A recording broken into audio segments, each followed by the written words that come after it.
এখানে যে গাছটি দেখছেন এটাকে কেউ মুনশাইন বলে, কেউ স্নো, কেউ মিল্কি হোয়াইট, বিভিন্ন নামে বিভিন্ন জায়গায় প্রচলিত। এটা একটি অ্যাগ্লোনিমার ভ্যারাইটি এবং খুব ঝোপালো হয়। এই গাছটি থেকে আমি অনেকগুলোই চারা তৈরি করেছি, এটা মাদারের জন্য রেখেছিলাম। তো এখন এই গাছটি আমি সেলিং করছি না। তো এইখানে দেখুন একটি গাছ কাটার পরে 1টি 2টি 3টি 4টি 5টি 6টি 7টি মোট গাছ বেরিয়েছে এবং এইটা 2 বছরের গাছ পুরানো এবং এরও কিন্তু এইগুলো সব রেয়ার ভ্যারাইটির মধ্যে পড়ে। এইগুলো এতটা অ্যাভেলেবেল নেই।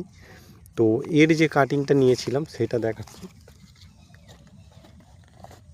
এর যে কাটিংটা নিয়েছিলাম সেইটা হচ্ছে এইটি।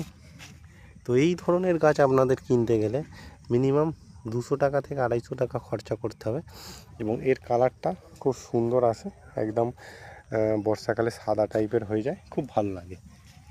নমস্কার।